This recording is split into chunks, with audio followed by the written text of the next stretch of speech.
El hilo tenía que ver con uno de los pasajes en donde Anabel reconstruye la visita de López Obrador a la comarca lagunera en junio de 2015 para lo que fue su último evento de campaña aquí en la región en esa elección de 2006. Ya habíamos repasado ese episodio porque estaba incluido en esta investigación del gobierno de Estados Unidos que se publicó también recientemente en varios medios de Estados Unidos en la que se mencionaba que López Obrador había platicado por teléfono con Edgar Valdés Villarreal, alias Lavarni, que en ese entonces, en 2006, era lugarteniente del Chapo Guzmán, de los Beltrán Leiva, cuando todos estaban en el cártel de Sinaloa antes de que se pelearan. Y que el intermediario para esa conversación fue Francisco León, apodado Pancho León, un empresario del mármol de Gómez Palacio Durango, que en ese entonces era candidato del PRD y de la coalición pues, que postulaba López Obrador. Pancho León era candidato al Senado por Durango, muy cercano a López Obrador, lo había acercado a la campaña Manuel Camacho Solís, y Pancho León traía muchísimo dinero detrás, dinero pues cuya procedencia, incluso los que lo vimos en ese momento, pues siempre tuvimos dudas, ¿no? De dónde venía.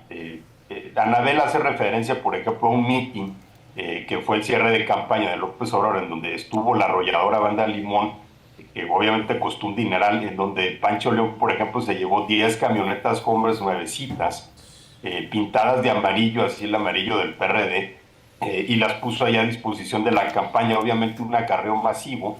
Y Anabel Hernández, pues ahora le está proponiendo procedencia ese dinero y dice que habría venido del cártel de Sinaloa. Lo que pasa es que también Anabel menciona una reunión, supuesta reunión, cuya existencia solamente está en la mente de un testigo anónimo, del presidente López Obrador con Sergio Villarreal Barragán, alias El Grande, que en ese entonces era el jefe de operaciones del cártel de Sinaloa en la comarca lagunera. Antes de que empezara la disputa con los Zetas, El Grande pues era el principal jefe criminal aquí en la región. Y Anabel dice que El Grande se vio con López Obrador en ese junio de 2006 y que ahí le dio una maleta con $500,000 que le mandaba Arturo Beltrán Leiva. Y ahora, tú lo que dices en este hilo que publicaste es que, pues tú, estando años por allá cubriendo, aparte no estando ahí en la laguna, nunca supiste siquiera como de un rumor de que se hubieran reunido o de que esto hubiera pasado. No, para nada. Si nunca hubo... A ver, había muchos rumores en torno a financiamientos extraños en esa campaña, incluyendo la misma presencia de Francisco Pancho León en esa campaña y de otros personajes que también menciona Anabel Hernández, como Jaime Meraz, que lo identifica mal en el libro. Anabel identifica a Jaime Meraz como un operador del cártel de Sinaloa, cosa que no era. Jaime Meraz era líder de taxistas, pero obviamente tenía vínculos con el tráfico de droga en la región. 6 meses después de esa campaña, en enero de 2007, Pancho León anuncia sus intenciones de ser candidato del PRD a la alcaldía de Gómez Palacio Durango. Estamos hablando de enero de 2007, en un evento al que se esperaba que iba a asistir López Obrador en Gómez Palacio, ya después de haber perdido la presidencia, cuando estaba, recordarán, en las protestas contra Felipe Calderón y demás. Cuando era presidente legítimo. Exacto, cuando era presidente elegido.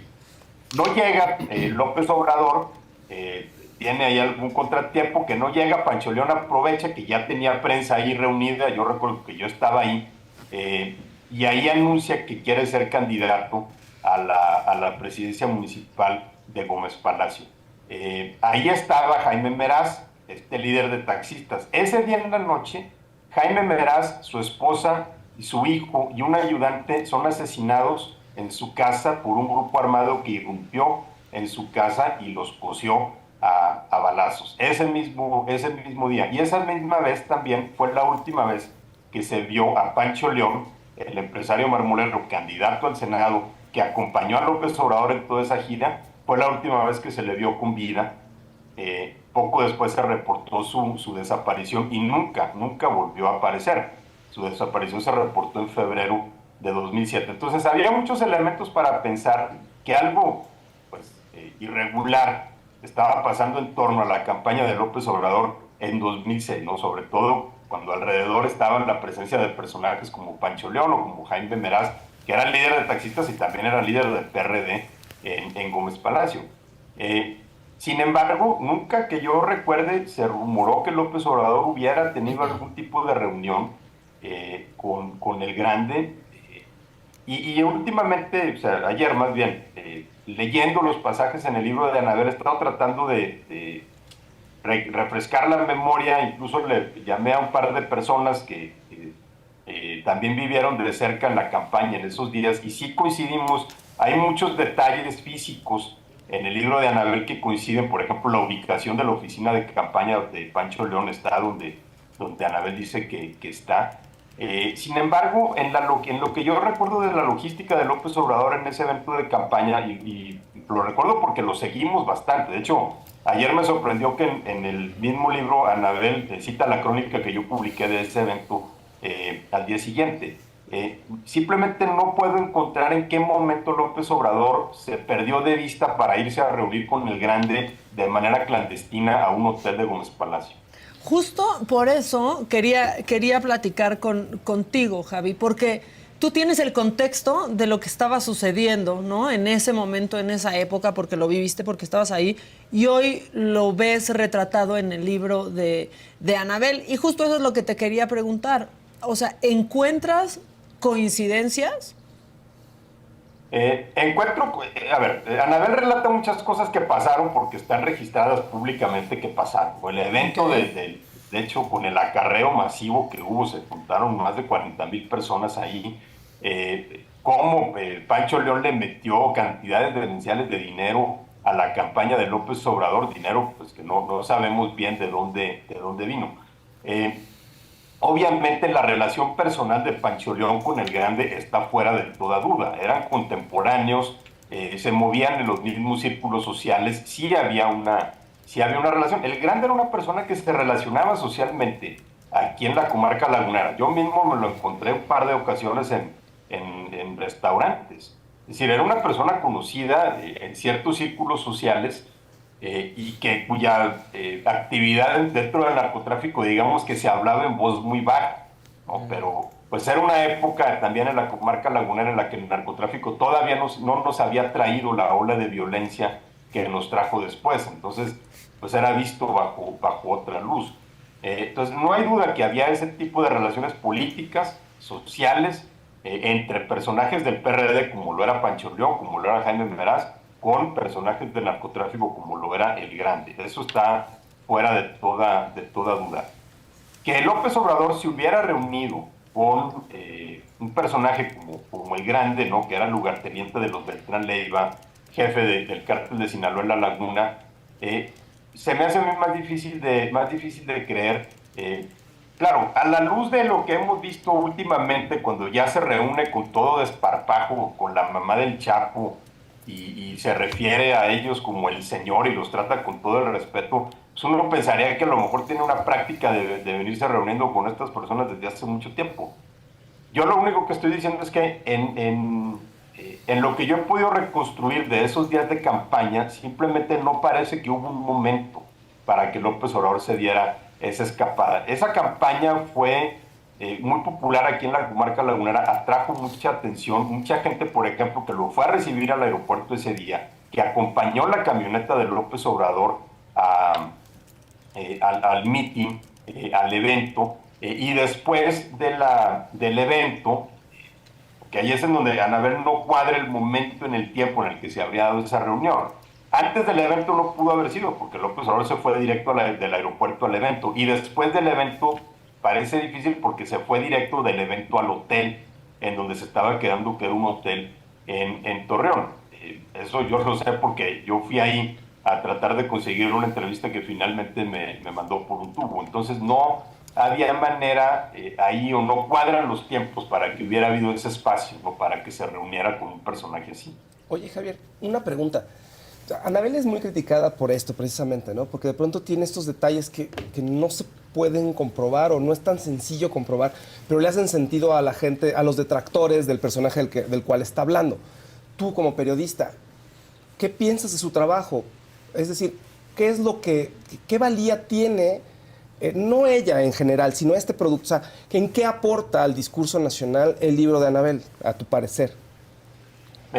Yo creo que independientemente de lo que se piense de las conclusiones de Anabel Hernández o no, me parece que su libro por lo menos aporta elementos de discusión para adentrarnos en el mundo de la narcopolítica, ¿no? A final de cuentas, ella tiene investigaciones que se han sostenido con el tiempo, por ejemplo, los nexos de García Luna con el cártel de Sinaloa, pues se han sostenido, ¿no? Y se han comprobado a lo largo del tiempo. Entonces, digamos que ahí en ese sentido los libros de Anabel tienen un valor para adentrarnos en ese mundo. El problema es si nos vamos, ¿cómo te lo diré? El problema es si nos vamos a adentrar en ese mundo sin saber exactamente qué es realidad y qué es exageración o qué es como una especie de pastiche de distintas escenas que están pegadas juntas, porque las fuentes pues son de dudosa procedencia, ¿no? Las fuentes pueden llegar a ser cuestionables. Testigos protegidos, testigos anónimos, cuando son utilizados de manera solitaria para sustentar algo, sin que esté verificado o cruzado con otra fuente, es en donde ahí corremos el riesgo ya de empezar a caer en terrenos de la ficción. Creo que es un poco el tema de esta reunión de López Obrador, donde solamente está sostenido en el testimonio de un testigo, pero no está cruzado con el de otras personas. Y de un testigo que aparte tiene un incentivo para decir lo que le digan, ¿no? Entonces, creo que el valor de los libros de Anabel es importante para meternos en las cañerías de la narcopolítica, pero necesitamos primero separar la realidad de lo que pudiera ser exageración o de lo que pudieran ser versiones a conveniencia. No estoy diciendo que Anabel esté inventando cosas, estoy diciendo que Anabel se basa a veces en cosas que otros inventaron y que es muy peligroso darlos por buenas. En dichos que no, o sea, no que invente ella, sino en dichos de alguien más y sobre eso escribe. Ahora, también no podemos, Javi, no sé qué pienses tú, pues en el contexto que estamos viviendo, ¿no? Con candidatos asesinados, ¿no? Pues hacer como que la narcopolítica es un mito y no existe, porque estamos sumidos en asesinatos. No, por supuesto. Y viendo, por ejemplo, cómo el crimen organizado está moviendo las fichas a través de la violencia o a través de las presiones, o a veces también a través de métodos un poco más sigilosos. Justamente ahorita aquí en la Laguna estamos viendo el caso de 3 personas que están postuladas en distintas posiciones en planillas de la coalición Morena PT a ayuntamientos en Torreón y en Matamoros. 3 personas que son hermanas de un empresario vinculado por los Zetas que el lunes va a ser sentenciado en Estados Unidos por lavado de dinero para el tráfico de drogas. Entonces, pues aquí empiezas a ver cómo se están dando estas relaciones, ¿no? Híjole, no, es que me quedé pensando en esto. Es muy complicado. ¿Hay forma diferente de hacer este tipo de periodismo, Javier? O sea, ¿cuántas personas podrían corroborar ciertas acciones, ciertas juntas ilegales? O sea, no tienes registros, no es que tú tengas una contabilidad y ahí anotes cosas o facturas. Es que ¿no? pareciera que es como un acto de fe también, ¿no, Javi? Pero eso te pregunto, Javi, ¿tú crees, o sea, sí se puede hacer algo distinto o Anabel está trabajando con lo que tiene? Lo que pasa es que, por ejemplo, cuando nos vamos a basar en testimonios de testigos, valga la redundancia, sobre todo de testigos colaboradores o de estos llamados testigos protegidos, que dan una versión que obviamente es la que las autoridades con las que tienen el acuerdo quieren escuchar. Entonces, ahí es muy difícil saber cuál es el valor de su testimonio y es importante darle algún tipo de verificación o tratar de cruzarlo con otros elementos. ¿Qué sucedió, por ejemplo, recientemente en el caso del juicio contra Genaro García Luna? Los principales testigos contra García Luna eran narcotraficantes, entonces eso ya de por sí pues le restaba credibilidad. Entonces la Fiscalía de Estados Unidos se llevó a un exfuncionario de Coahuila para testificar sobre cosas que él le había visto hacer a García Luna en su relación que tenía con el gobernador Humberto Moreira aquí en Coahuila. Y, por ejemplo, yo hice una verificación de muchas de las cosas que dijo ese personaje, a quien yo conozco y a quien yo traté cuando fue funcionario del gobierno de Moreira, y simplemente no eran ciertas. No tenían manera de ser ciertas, ¿no? Hablando, por ejemplo, de reuniones que no había manera de que existieran, porque el lugar físico que describía todavía no existía cuando dijo que se habían dado esas reuniones, por ejemplo. Entonces, es muy difícil separar lo que realmente ocurrió de lo que una persona está diciendo porque va a obtener un beneficio. Este personaje, Javier Villarreal, tenía un acuerdo con fiscales de Estados Unidos para dar información sobre casos de corrupción en México a cambio de que él mismo librara la cárcel en un juicio que tenía por lavado de dinero. Entonces tenía un incentivo para decir pues, lo que le conviniera. Y es que es justo eso, ¿no, Javi? Porque cuando habla, por ejemplo, la 4T del caso de Genaro García Luna, lo da por hecho, ¿no? Le tenemos que creer, y son dichos, ¿no?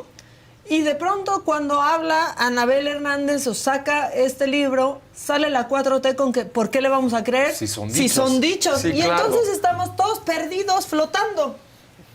Claro, esa hipocresía ha sido muy señalada. Creo que Héctor de Mauleón escribió sobre cómo Gerardo Fernández Noroña repartió en la Cámara de Diputados a diputados panistas el libro que Anabel escribió sobre García Luna, y ahora pues dicen que es una mentirosa porque escribe sobre López Obrador. Y alguien más comentaba que el presidente se columpiaba de lo que el Grande decía sobre García Luna, pero pues ahora ya había que impugnar lo que el Grande dice sobre López Obrador. Entonces es difícil aquí encontrar la verdad en medio de tanto ruido, pero creo que sí tenemos que hacer por lo menos un esfuerzo por tratar de cruzar y de verificar algunas cosas que quizá resultará que no son ciertas o no son como las pintan.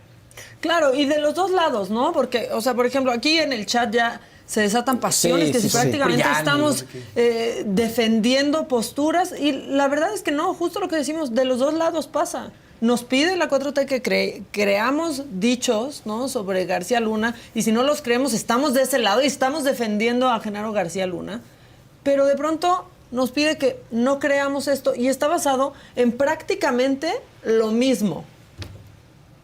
Claro, y aquí es en donde necesitamos no encontrar un punto medio, pero sí tratar de separar por lo menos la realidad y lo que conocemos y lo que podemos verificar de lo que nos están diciendo, pero no tenemos manera de saber.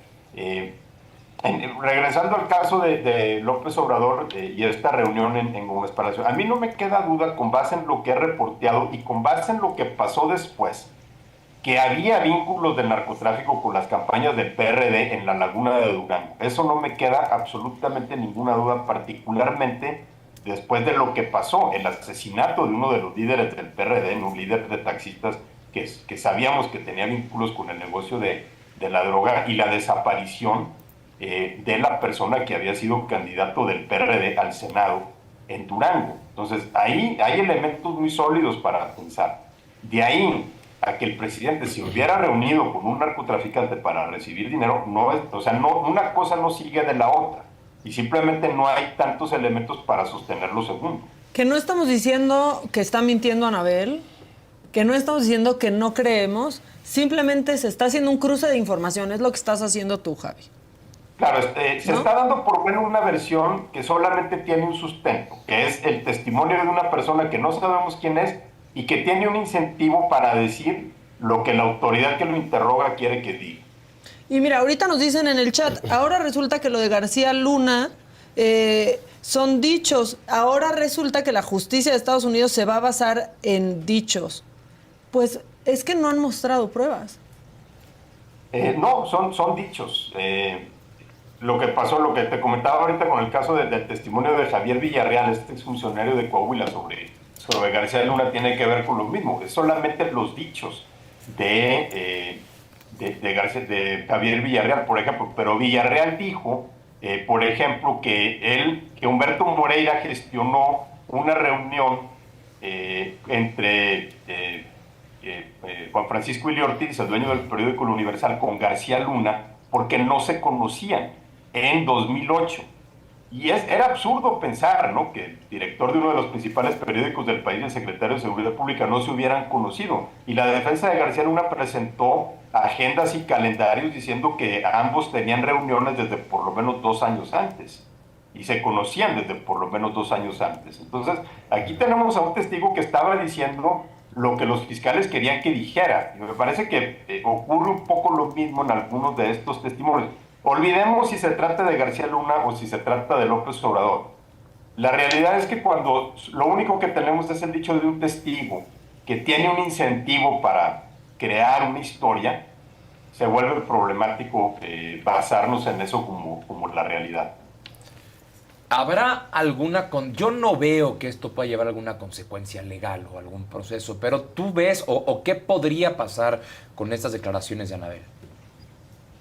No, yo no le veo tampoco ni consecuencia legal, no se la veo, porque a final de cuentas ya supimos cómo el gobierno de Estados Unidos le dio carpetazo a las investigaciones que tenía sobre estos presuntos vínculos del presidente López Obrador con el cártel de Sinaloa o con los Zetas, primero por obviamente el peligro de lanzarse contra quien era el principal líder opositor en México, y después obviamente ya por el conflicto que traería lanzarse contra el presidente de la República. Sí, entonces, claro. Consecuencia legal difícilmente la veremos.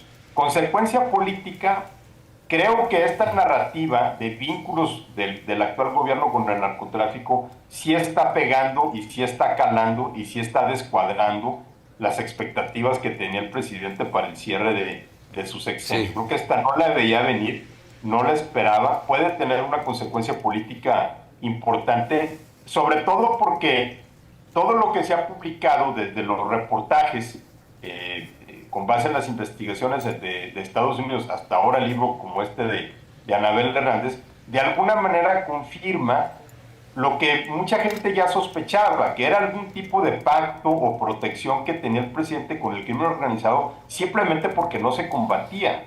Durante este sexenio no se combatió, y durante este sexenio se tuvieron deferencias extraordinarias con algunos narcotraficantes, como por ejemplo haber liberado a Ovidio Guzmán, o las consideraciones que le tenía el presidente a la mamá del Chapo. Entonces, digamos que todo eso ya nos daba pie para pensar que algo había ahí, y ahora ya lo vemos, que hay algunos elementos que nos lo están confirmando. Y ahora, ¿no? Nos han dicho, durante 18 años vivió el movimiento, pero sí, pero el movimiento, ¿cómo se financia? Y ese es el tema, ¿no? En donde ya te traen una historia, por más endeble que sea su procedencia, en donde te dicen, aquí un narcotraficante le dio $500,000 a López Obrador, mucha gente se la va a creer. Sí. Es muy fácil de creer para muchas personas. No estoy diciendo que sea cierta. Más con lo que hemos visto, ¿no, Javi? Sombres amarillos, no es como que apoya si hay una factura de por medio, claro, ¿no? O sea, hemos visto sobres amarillos. Y la forma en que se movían, sobre todo la forma en que se movía ese dinero, y viendo que ya había estos vínculos con personajes que tenían pues antecedentes algo cuestionables, ¿no? Vuelvo al caso de la Laguna, pues sí, hay elementos para que sea creíble. Pero independientemente de eso, una cosa es que el crimen organizado hubiera estado aportándole dinero a las campañas de López Obrador, y otra cosa es que el mismo López Obrador hubiera estado recogiendo las maletas. Digamos que lo primero, hay más elementos para pensar eso. De lo segundo, realmente no tenemos pruebas.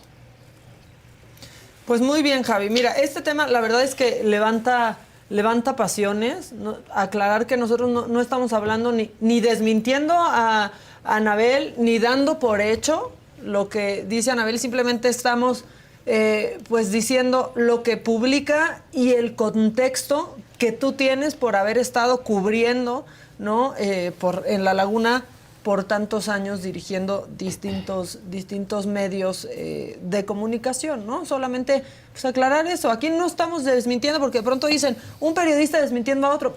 No se está desmintiendo, de hecho se está cotejando, y eso hacen los periodistas. Y no, yo aquí no estoy ni afirmando ni negando nada, simplemente estoy diciendo cuáles son los elementos que sostienen cada una de las afirmaciones. Eso es de la única parte de la que yo puedo hablar con cierto conocimiento de todo esto, es de lo que se dice que ocurrió en la comarca lagunera, ¿no? Del resto, por supuesto, no puedo necesitaría pues adentrarme para verificar esa información, pero en este caso, porque son también algunos episodios que yo viví y que vi, y algunos lugares o eventos en los que yo estuve presente, que sí se reconstruyen fielmente. Eso no es tampoco difícil de hacer a partir de los registros periodísticos, pero insisto, hay pasajes del libro, de ese capítulo sobre lo que pasó en la laguna, que tienen muchos elementos para ser sustentados. Pero hay otros pasajes, particularmente esa reunión del presidente con el Grande, que en realidad no está sustentado en nada más que en el testimonio de una persona que no conocemos. Si se tuviera que hacer un trabajo de verificación, Javi, ¿tú qué dirías? ¿Cómo sale el balance para este libro? Me parece que muchas cosas sí salen, ¿no? En cuanto a los personajes, en cuanto a los escenarios, en cuanto a algunas de las menciones que hace ahí, lugares, menciona una agencia de automóviles, por ejemplo, pero el único dato que yo realmente pondría en duda es ese de la reunión de López Obrador con el Grande. Y que quizá, si no lo incluyes, si llegas a la conclusión de decir esto es demasiado, no puedo nada más dar por bueno el testimonio de una sola persona, entonces lo voy a quitar. De todas maneras, es posible la conclusión de que había dinero del narcotráfico en esa campaña. Pues con eso nos quedamos y cerramos esta plática. Javi, si quieren escuchar a Javi, tiene un podcast padrísimo, ¿no? Dicen por ahí que te llama el Noti.